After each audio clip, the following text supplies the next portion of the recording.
राधे राधे भक्तों, आज हम आपको सुनाते हैं बृहस्पतिवार व्रत कथा। प्राचीन समय की बात है कि भारत में एक राजा राज्य करता था। वह बड़ा प्रतापी तथा दानित था। मैं नित्य प्रतिदिन भगवत दर्शन करने जाता था। ब्राह्मण और गुरु की सेवा किया करता था। उसके द्वार से कोई भी आज तक निराश होकर नहीं लौटा था। वह प्रत्येक गुरुवार को व्रत रखता एवं पूजन करता। हर दिन गरीबों की सहायता करता, परंतु यह सब बातें उसकी रानी को अच्छी नहीं लगती थी। मैं न व्रत करती, न किसी को एक भी पैसा दान देती थी। राजा से भी ऐसा करने को मना किया करती थी। एक समय की बात है कि राजा शिकार खेलने वन में चले गए। घर पर रानी उदासी थी और समय गुरु बृहस्पतिवार साधु का रूप धारण करके राजा के दरवाजे पर भिक्षा मांगने आए। साधु ने रानी से भिक्षा मांगी तो कहने लगी कि हे साधु महाराज, इस दान और पुण्य से मैं तंग आ गई हूँ। इस कार्य के लिए तो मेरे पतिदेव बहुत हैं। अब ऐसी कृपा करें कि सारा धन नष्ट हो जाए तथा मैं आराम से रह सकूं। साधु बृहस्पति ने कहा, हे देवी, तुम तो बड़ी विचित्र हो। संतान और धन से कोई दुखी होता है? इसको तो सभी चाहते हैं। पापी भी पुत्र और धन की इच्छा करता है। अगर तुम्हारे पास ज़्यादा धन है तो नदी, कुआं, बाग, तालाब, भूखे मनुष्यों को भोजन कराओ, प्याव लगाओ, ब्राह्मणों को दान दो, धर्मशाला, वन विचार आदि का निर्माण कराओ तथा निर्धन कन्याओं का विवाह कराओ। इस प्रकार के कर्मों से आप और आपका नाम लोक में छा जाएगा एवं तुम्हें भी स्वर्ग की प्राप्ति होगी। परंतु रानी साधु की इन बातों से खुश नहीं हुई। उसने कहा, हे साधु महाराज, मुझे ऐसे धन की आवश्यकता नहीं है जिसको मैंने लोगों को दान देती फिरूं, जिसको रखने और संभालने में ही मेरा सारा समय नष्ट हो जाए। साधु ने कहा, यदि तुम्हारी ऐसी इच्छा है तो जैसा मैं तुम्हें बताता हूँ तुम वैसा ही करना। बृहस्पतिवार के दिन घर को, आंगन को गोबर से लीपना, अपने केसों को पीली मिट्टी से धोना, केसों को धोते समय स्नान करना, राजा से कहना वह हजामत करवाए, भोजन में मांस मदिरा खाना, कपड़ा धोबी के यहाँ धुलने डालना। इस प्रकार 7 बृहस्पतिवार करने से तुम्हारा सारा धन नष्ट हो जाएगा। यह कहकर साधु महाराज बृहस्पतिवार वहाँ से अंतर ध्यान हो गए। रानी ने साधु के कहने पर के अनुसार 7 बृहस्पतिवार तक वैसा ही करने का विचार किया। साधु के बताए अनुसार कार्य करते हुए केवल 3 बृहस्पतिवार ही बीते थे कि उसकी समस्त धन संपत्ति नष्ट हो गई। भोजन के लिए दोनों समय परिवार तरसने लगे तथा संसार के लोगों से दुखी रहने लगे तथा तब राजा रानी से कहने लगे कि रानी, यहाँ पर रहूँगा तो मैं दूसरे देश को जाता हूँ, क्योंकि यहाँ पर मुझे सभी मनुष्य जानते हैं, इसलिए मैं यहाँ कोई कार्य नहीं कर सकता। देश की चोरी परदेश की भीख बराबर। हम परदेश जा रहा हूँ, वहीं कोई काम धंधा करूँगा, शायद हमारे भाग्य में बदल जाए। ऐसा कहकर राजा परदेश चला गया। वहाँ जाकर जंगल से लकड़ी काट कर लाता और शहर में बेचता। इस तरह जीवन व्यतीत करने लगे। इधर राजा की रानी और दासी दुखी रहने लगी। किसी दिन भोजन मिलता और किसी दिन पिछड़ी जाति जनजातियों के बिना भोजन व्यतीत करने पड़े। तो रानी ने अपने दासी से कहा, हे दासी, पास ही नगर में मेरी बड़ी बहन रहती है। वह बड़ी धनवान है, तो उसके पास जाओ और वहाँ बहन के पास से कुछ धन ले आओ, जिससे कुछ गुजर बसर हो जाएगी। दासी बहन के पास गई। रानी की बहन पूजा कर रही थी। बृहस्पतिवार का दिन था। अपनी रानी की वंशिका हिरानी, मुझे आपकी बहन ने भेजा है, मुझे 500 फीचर दे दो। दासी, नहीं है वतन एक बार। परंतु रानी की बहन ने कोई उत्तर नहीं दिया, क्योंकि मैं उस समय वो बृहस्पतिवार की कथा सुन रही थी। जब दासी को रानी की बहन से कोई उत्तर नहीं मिला तो वह बहुत दुखी हुई और उसे क्रोध भी आया। वो लौटकर आने से बोली, हे रानी, आपकी बहन बहुत ही घमंडी है, वह छोटे लोगों से बात भी नहीं करती है। मैंने उनसे कहा तो उसने कोई उत्तर नहीं दिया। मैं वापस चली आई। रानी बोली, हे दासी, इसमें उसका कोई दोष नहीं है। जब बुरे दिन आते हैं तब कोई सहारा नहीं देता। अच्छे बुरे का पता विपत्ति में ही आकर ही लगता है। जो ईश्वर की इच्छा होगी वही होगा। यह सब हमारे भाग्य का दोष है। उधर रानी की बहन ने सोचा कि मेरी बड़ी बहन की दासी आई थी, परंतु मैं उससे नहीं बोली, इससे वह बहुत दुखी हुई होगी। अतः कथा सुन और विष्णु भगवान का पूजन कर समाप्त कर वो अपनी बहन के पास आई और कहने लगी, बहन, मैं बृहस्पतिवार का व्रत कर रही थी। तुम्हारी दासी हमारे घर गई, परंतु जब हम कथा सुनते हैं तो ना उठते हैं ना बोलते हैं, इसलिए मैं ना बोली। तो दासी क्यों गई थी? रानी बोली, बहन, हमारे घर आज कुछ नहीं था, तुमसे कोई बात छिपी नहीं, इस कारण मैंने दासी को तुम्हारे पास 5 झेर भेजर के लिए भेजा था।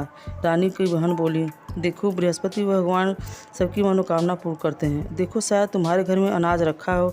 यह सुनकर दासी के घर के अंदर गई तो वहाँ उसे एक घड़ा जल का भरा भरा मिल गया। उसे बड़ी हैरानी हुई क्योंकि उसने एक बर्तन लिया था। उसने बाहर आकर रानी को बताया कि दासी हमारी रानी से कहने लगी, रानी देखो, वैसे हमको जब धन नहीं मिलता तो हम रोज़ ही व्रत करते हैं। अगर इनके व्रत की विधि और कथा पूछ ली जाए तो इसे हम भी किया करें। दासी के जाने के बाद बहन बृहस्पतिवार के व्रत के बारे में पूछा। उसकी बहन ने बताया कि रानी बृहस्पतिवार को सूर्योदय से पूर्व उठकर स्नान करके बृहस्पतिवार का व्रत करना चाहिए।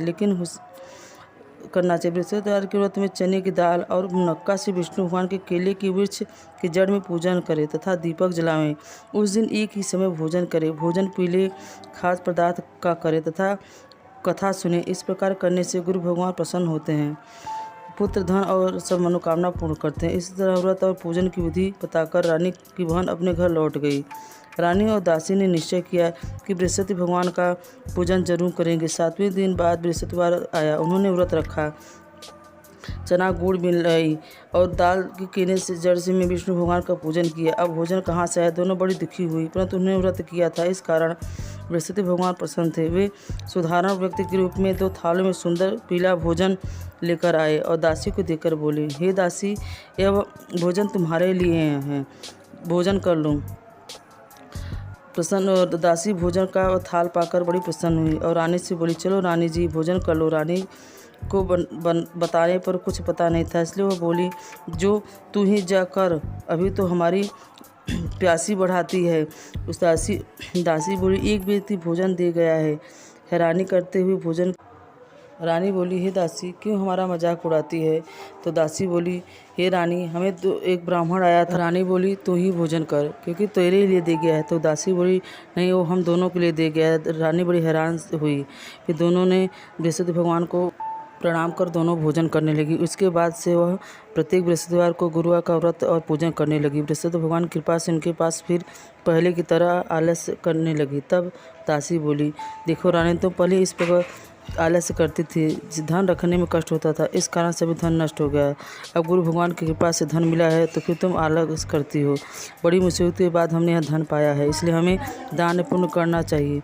भूखे मनुष्यों को भोजन कराओ, प्याव लगवाओ, ब्राह्मणों को दान दो, बावड़ी का निर्माण कराओ, मंदिर बनवाओ, कुंवारी कन्याओं का विवाह कर धन को शुभ कार्यों में खर्च करो, जिससे तुम्हारे कुल का यश तथा स्वर्ग को प्राप्त हो। पिता भी प्रसन्न होंगे। दासी की बात मानकर रानी ने भी वैसा ही किया। एक दिन रानी और दासी आपस में विचार करने लगी कि न जाने राजा किस दिशा में होंगे, उनकी कोई खोज खबर नहीं है। और भगवान से उन्होंने प्रार्थना की और भगवान ने रात्रि में राजा को स्वप्न में कहा, हे राजा, तेरी रानी तुझको याद करती है, अब अपने देश को लौट जा। राजा एकजुट कर जंगल से लकड़ियाँ काट कर लाने के लिए जंगल में की ओर चल पड़ा। जंगल से गुजरते हुए वह सोचने लगा कि रानी की गलती से कितने दुख भोगने पड़े। राजपाट छोड़कर उसे जंगल में आकर रहना पड़ा। जंगल से लकड़ियाँ काटकर उसे उन्हें बेचकर गुजारा करना पड़ा। उसी समय उस जंगल से बृहस्पति साधु का रूप धारण कर आए और राजा के पास आकर बोले, हे लकड़हारे, इस सुनसान जंगल में किस चिंता में बैठे हो, मुझे बतलाओ। यह सुनकर राजा के नेत्र में जल भर आया और साधु की बात बताकर बोले, हे प्रभु, आप सब जानने वाले हैं। इतना कहकर राजा ने साधु को अपना संपूर्ण कहानी सुना दी। महात्मा तो दयालु होते ही हैं। वे राजा से बोले, राजा, तुम्हारी पत्नी ने बृहस्पति देव के प्रति अपराध किया था, इसके कारण तुम्हारी यह दशा हुई है। किसी प्रकार की चिंता मत करो, भगवान तुम्हें पहले से अधिक धन देंगे। तुम्हारी पत्नी ने बृहस्पतिवार का व्रत करना प्रारंभ कर दिया है। अब तुम भी बृहस्पतिवार का व्रत करके चने की दाल गुड़ जल के लोटे में डालकर केले का पूजन करो, फिर कथा कहो या सुनो। भगवान तुम्हारी सब कामनाओं को पूर्ण करेंगे। साधु को प्रसन्न देखकर राजा बोला, हे प्रभु, मुझे लकड़ी बेचकर इतना पैसा भी नहीं बचता जिससे भोजन करने के उपरांत कुछ बचा सकूं। मैंने रात्रि में अपनी रानी को व्याकुल देखा। मेरे पास कोई साधन नहीं है जिससे समाचार जान सकूं। फिर मैं बृहस्पति देव की कौन सी कहानी कहूँ या सुनूं, मुझको तो कुछ भी मालूम नहीं है। साधु ने कहा कि राजा, तुम किसी बात की चिंता मत करो। बृहस्पतिवार के दिन रोजाना की तरह लकड़ियाँ लेकर शहर में जाओ और रोज से दुगना धन प्राप्त होगा, जिससे तुम भलीभांति भोजन कर लोगे तथा बृहस्पति देव की पूजा का सामान भी आ जाएगा। बृहस्पति देव की कथा इस प्रकार है। जय विष्णु भगवान की, बोलो बृहस्पति भगवान की जय। प्राचीन काल में बहुत ही निर्धन ब्राह्मण था। उसको कोई संतान नहीं थी। उसकी पत्नी स्त्री बड़ी मलिनता के साथ रहती थी, न स्नान करती, न किसी देवता का पूजन करती थी। प्रातःकाल उठते ही सर्वप्रथम भोजन करती थी, बाद में कोई अन्य कार्य करती थी। ब्राह्मण देवता बहुत दुखी रहते थे। पत्नी ने को बहुत समझाते, परंतु उसको कोई परिणाम न निकलता। भगवान की अनुकंपा से एक समय उस ब्राह्मण की पत्नी गर्भवती हुई। उसने 10वें महीने एक सुंदर कन्या को जन्म दिया। कन्या घर में ही बड़ी होने लगी। वह प्रातः स्नान करके विष्णु भगवान का जप करने लगी। वो पाठशाला जाती और अपने मुट्ठी में जौ भर के ले जाती और रास्ते में उन्हें डाल दी जाती, और तब वह लौटते समय उनको बीन लेती। एक दिन बालिका सोने के जौ को भीड़ साफ कर रही थी तो उसके पिता ने देख लिया और कहा, हे बेटी, सोने को जौ को फटकने के लिए सोने का सूप होना चाहिए। अगले दिन बृहस्पतिवार था। इस कन्या ने व्रत रखा और बृहस्पति से प्रार्थना की कि हे बृहस्पति भगवान, अगर मैंने सच्चे मन से प्रार्थना की है तो आप मेरे लिए सोने का सूप दे दें। मेरी ये प्रार्थना आप स्वीकार करें। रोजाना की तरह फिर वह जौ फैलाते हुए जाने लगी और आते समय उन्हें जौ बीन रही थी। जौ बीनते समय उसने देखा कि वहाँ एक सोने का सूप पड़ा। वह घर लेकर आ गई और उससे अपने वह जौ को साफ करने लगी, लेकिन उसकी माँ का वही हल रहा। एक दिन वह सोने के सूप में सोने का जौ साफ कर रही थी। उसी समय उस शहर का राजपूत उधर से होकर निकला। कन्या के रूप और कार्य को देखकर वो बहुत मोहित हो गया और अपने घर आकर अन्न जल त्याग कर उदास हो लेट गया। राजा को जब इस बात का पता लगा तो अपने मंत्रियों के साथ राजकुमार के पास गया और बोला कि यह बेटा, तुम्हें किस बात का कष्ट है? किसी ने अपमान किया है अथवा कोई और कारण हो, हमसे बताओ, मैं वही करूँगा, इससे तुम्हें प्रसन्नता हो। अपने पिता की बात सुनकर राजकुमार बोला, पिताजी, मेरा किसी ने अपमान नहीं किया, मुझे किसी ने कष्ट नहीं दिया है, परंतु मैं उस कन्या के साथ विवाह करना चाहता हूँ जो सोने के सूप में सोने का जौ साफ कर रही थी। उसके पिता ने सुनकर उनको बहुत आश्चर्य हुआ। उन्होंने कहा, हे बेटा, इस तरह की कन्या का पता तुम ही बताओ, मैं अवश्य तुम्हारा विवाह करा दूंगा। राजकुमार ने उस लड़की के घर का पता बतलाया। तब मंत्रियों ने लड़की के घर गए और ब्राह्मण देवता से सब हाल कहा। ब्राह्मण देवता ने अपनी कन्या के विवाह राजकुमार के साथ करने के लिए तैयार हो गया तथा विधि विधान से कन्या का विवाह राजकुमार के साथ हो गया। ब्राह्मण के घर कन्या के घर जाते ही ब्राह्मण के घर में पहले की भांति गरीबी का निवास हो गया। अब भोजन के लिए अन्न बड़ी मुश्किल से मिलता है। एक दिन दुखी होकर ब्राह्मण देवता अपनी कन्या के यहाँ गए और सब हाल कहा। बेटी ने अपने पिता की दुर्व्यवस्था को देखा और बहुत सा धन देकर अपने पिता को विदा कर दिया। ब्राह्मण का सुख पूर्वक समय व्यतीत हुआ। फिर वही हाल हो गया। ब्राह्मण फिर अपनी कन्या के घर गया और बोला, पिताजी, कन्या बोली, पिताजी, आप माता जी को यहाँ लिवा लाओ, मैं उन्हें विधि बता दूंगी, इससे गरीबी दूर हो जाएगी। ब्राह्मण ने अपनी स्त्री को साथ लेकर पहुँचा तो अपनी माँ को समझाने लगी, माँ, तुम रहते काल उठकर प्रथम स्नान आदि करके विष्णु भगवान का जप करो, सब विद्या दूर हो जाएगी। परंतु उसकी माँ ने उसकी एक बात नहीं मानी और प्रातःकाल उठते ही अपनी पुत्री के जूठन को खा लिया, पुत्री के बच्चों के जूठन को खा लिया। इससे उसकी पुत्री को बहुत गुस्सा आया और उसने एक रात को कोठरी से सभी सामान निकाल दिया और अपनी माँ को उसमें बंद करवा दिया और प्रातःकाल उठते ही अपनी माँ को बाहर निकलवा कर स्नादि करवा कर पूजा पाठ करवाया तो उसकी माँ की बुद्धि ठीक हो गई। फिर प्रत्येक बृहस्पतिवार को व्रत रखने लगी। उसके व्रत के रखने से ब्राह्मण के घर में भगवान विष्णु की अनुकंपा से धन की वर्षा होने लगी। दोनों पति पत्नी धन संपत्ति पाकर आनंदपूर्वक जीवन यापन करने लगे। विष्णु भगवान के धाम चले गए। साधु ने लकड़हारे को कथा सुनाई और कहा, बृहस्पति भगवान की जो कथा करता है, पूजा करता है, उसकी बृहस्पति भगवान ऐसे ही सब मनोकामना पूर्ण करते हैं। बृहस्पतिवार व्रत करके भगवान विष्णु की पूजा करो। उस दिन से उसने सभी कष्ट दूर हो गए। लेकिन अगले बृहस्पतिवार को कामकाज में अधिक व्यस्त रहने के कारण उसने भगवान बृहस्पति का व्रत नहीं किया। भगवान बृहस्पति लकड़हारे पर क्रोधित हो गए और उसे भूल की सजा दी। उस दिन नगर के राजा ने नगर में घोषणा करके सबको सूचित किया कि प्रत्येक नागरिक मेरे यहाँ भोजन करने आवे, कोई भी अपने घर चूल्हा न जलावे। लकड़हारा भी जंगल से लकड़ी काटकर लाने में उसे देर हो गई और देर हो जाने पर वो देर से राजा के घर गया तो राजा उसे अपने साथ अपने घर ले आए। राजा के महल के कक्ष में बैठकर भोजन करने लगा। अकेला बैठकर भोजन कर रहा था। उसे आश्चर्यचकित कर रहा था। उसी समय देखते राजा की नज़र जाती है कि खूंटी पर रानी का हार नहीं है। तो राजा ने लकड़हारे को तुरंत कारावास में डलवा दिया। लकड़हारा मन ही मन अपने भाग को सोचने लगा। तभी उसे जंगल में मिले साधु का स्मरण हुआ। थोड़ी देर में भगवान विष्णुदेव उसी साधु का रूप धारण कर उसे मिलने आ गए। कहा अरे कि तुमने भगवान विष्णु जी का अपमान किया है, अनादर किया है, उनका व्रत नहीं किया, इसी कारण तुम्हें कष्ट मिला है। लेकिन तुम चिंता मत करो, विष्णुवार के दिन कारावास के दरवाजे पर तुम्हें कुछ पैसे पड़े मिलेंगे।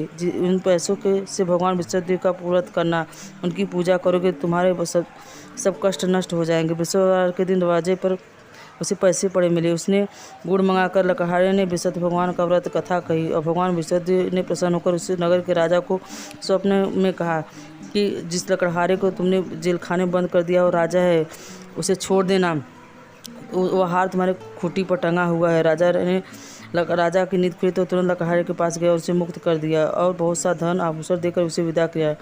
लकड़हारा राजा उस नगर से चलकर अपने नगर में पहुंचा तो उससे नगर में बहुत सारे धर्मशालाएं, बगीचे, मंदिर, बहुत सारे सब कुछ बन गए थे। तब सब उसने किसी से पूछा तो सब बोलने लगे रानी और बादी के है। राजा जब महल पहुंचा तो रानी ने उसका भव्य स्वागत किया। तब राजा ने निश्चय किया कि सप्ताह में एक बार तो सभी बृहस्पतिदेव का व्रत तथा पूजन करते हैं, परंतु मैं प्रतिदिन व्रत किया करूँगा और मैं 3 बार कथा करूँगा। अब हर समय राजा के दुपट्टे में चने की दाल, हर दिन में 3 बार पूरा कथा करता। एक दिन राजा को अपनी बहन की याद आई। राजा घोड़े पर सवार होकर अपनी बहन के यहाँ चल दिया। मार्ग में वह देखा कि कुछ आदमी उसे मुर्दे को लिए जा रहे थे। राजा ने कहा, अरे भैया, मेरी विष्णुदेव की कथा सुन लो। तो वो आदमी बोले, मेरा आदमी मर गया, इसको कथा की पड़ी है। परंतु कुछ आदमी बोले, अच्छा कहो, हम तुम्हारी कथा सुन लेंगे। राजा ने दुपट्टा से अपने चना और गुड़ निकाला। कथा आधी हुई तो मुर्दा हिलने लगा और जब कथा समाप्त हो गई तो राम राम करके मनुष्य खड़ा हो गया। राजा आगे चला तो उसे मार्ग में एक किसान खेत में हल जोते मिला। राजा ने कहा, ये भैया, मेरी कथा बृहस्पतिदेव की सुन लो। किसान बोला, जब तक मैं तेरी कथा सुनूंगा तब तक मैं 4 हरया जोतूंगा, तू अपनी कथा किसी और को सुनाना। राजा के हटते ही बैल पछाड़ खाकर गिर गए और किसान के पेट में जोरों का दर्द शुरू हो गया। उसकी माँ रोटी लेकर आई थी। अपने बेटे से उसने सब हाल पूछा। किसान ने अपनी माँ को सब हाल कह दिया। बुढ़िया दौड़ी दौड़ी घुड़सवार के पास गई और बोली, हे बेटा, मैं तेरी कथा सुनूंगी, तू अपनी कथा मेरे खेत पर चलकर करना। राजा ने बुढ़िया के खेत पर जाकर कथा कही, जिससे उसके बैल खड़े हो गए और किसान के पेट का दर्द भी ठीक हो गया। अब राजा अपनी बहन के यहाँ आया। बहन के घर पहुँचा तो बहन ने भाई की खूब मेहमानी की। दूसरे रोज प्रातःकाल राजा जगा तो देखा कि सभी लोग भोजन कर रहे हैं। राजा ने अपनी बहन से कहा कि ऐसा कोई व्यक्ति है जिसने भोजन न किया हो, मेरी विष्णुदेव कथा सुन ले। बहन बोली, भैया, यह देश यहाँ ऐसा है, पहले लोग यहाँ भोजन करते हैं, बाद में अन्य काम करते हैं। अगर कोई पड़ोस में हो तो देखा हूँ। ऐसा कहकर देखने चली गई, परंतु कोई ऐसा व्यक्ति नहीं मिला जिसने भोजन न किया। अतः एक कुम्हार के घर गई, जिसका लड़का 5 दिन से बीमार था। उसी के यहाँ किसी ने भोजन नहीं किया। राजा की बहन अपने भाई की कथा सुनने के लिए कुम्हार से कहा। कुम्हार कथा सुनने के लिए तैयार हो गया। राजा ने जाकर कथा कही, जिसको सुनकर उसका लड़का ठीक हो गया। अब तो राजा की प्रशंसा की होने लगी। एक दिन राजा ने अपनी बहन से कहा कि बहन, हमने अपने घर को चल जाएंगे, तुम भी तैयार हो जाओ। राजा की बहन अपने सास से कहा। सास बोली, हाँ तू चली जा, परंतु अपने लड़कों को मत ले जाना, क्योंकि तेरे भाई की कोई औलाद नहीं है। राजा की बहन बोली, भैया, मैं तो चलूँगी, परंतु कोई बालक नहीं चलेगा। राजा बोली, जब तू चलकर क्या करोगी। जब वह दुखी मन से राजा अपने नगर को दुखी मन से लौट आया तो रानी ने पूछी, राजा, आप इतने दुखी क्यों हैं। तो राजा ने बोला कि भगवान विष्णुदेव ने हमें सब कुछ दिया है, मगर हमें औलाद नहीं दी है। तो रानी बोली कि जैसे विष्णुदेव ने हमें धन दौलत दिया वैसे हमें औलाद भी देंगे, आप चिंता मत करिए। फिर रानी के 9वें महीने एक सुंदर पुत्र पैदा हुआ। तब राजा बोले, हे रानी, स्त्री बिना भोजन के रह सकती, बिना बात कहे नहीं रह सकती। मेरी बहन आए तो उनसे कुछ कहना मत। राजा की बहन ने जब यह शुभ समाचार सुना तो वो बधाई लेकर आई। तब रानी बोली, घोड़ा चढ़कर तो नहीं आई, गधा चढ़ी आई। तब राजा की बहन ने बोला, हे भाभी, अगर हम ऐसा नहीं कहते तो विष्णु भगवान हमें यह कैसे देते। जो विष्णु भगवान कथा सुनता है, कहता है, उसको सभी मनोकामना भगवान पूरी करते हैं। बोलो विष्णु भगवान की जय, बोलो विष्णु भगवान की जय। भक्तों, अगर आपको यह कथा अच्छी लगी हो तो हमारे चैनल को लाइक एंड सब्सक्राइब करें। राधे राधे, धन्यवाद।